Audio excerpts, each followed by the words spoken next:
Judges, chapter 15. Samson's vengeance on the Philistines. Later on, at the time of wheat harvest, Samson took a young goat and went to visit his wife. He said, "I'm going to my wife's room," but her father would not let him go in. "I was so sure you thoroughly hated her," he said, "that I gave her to your friend. Isn't her younger sister more attractive? Take her instead." Samson said to them, "This time I have a right to get even with the Philistines. I will really harm them." So he went out and caught 300 foxes and tied them tail to tail in pairs. He then fastened a torch to every pair of tails, lit the torches, and let the foxes loose in the standing grain of the Philistines. He burned up the shocks and standing grain, together with the vineyards and olive groves. When the Philistines asked, "Who did this?" they were told, "Samson the Timnite's son-in-law, because his wife was given to his friend."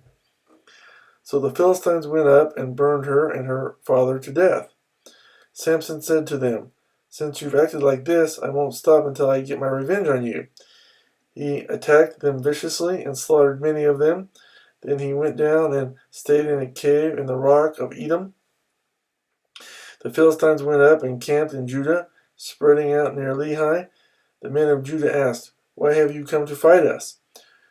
"We have come to take Samson prisoner," they answered, "to do to him as he did to us." Then 3,000 men from Judah went down to the cave in the rock of Edom and said to Samson, "Don't you realize that the Philistines are rulers over us? What have you done to us?" He answered, "I merely did to them what they did to me." They said to him, "We've come to tie you up and hand you over to the Philistines." Samson said, "Swear to me that you won't kill me yourselves." "Agreed," they answered. "We will only tie you up and hand you over to them. We will not kill you."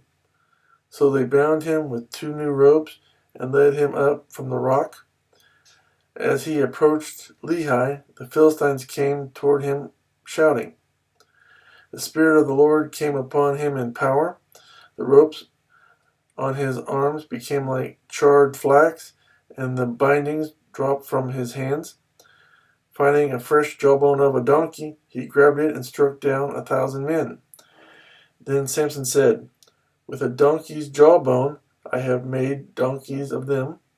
With a donkey's jawbone I have killed 1,000 men."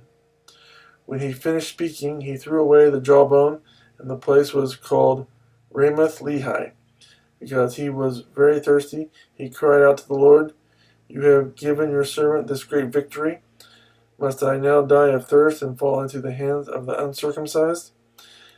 Then God opened up the hollow place in Lehi, and water came out of it.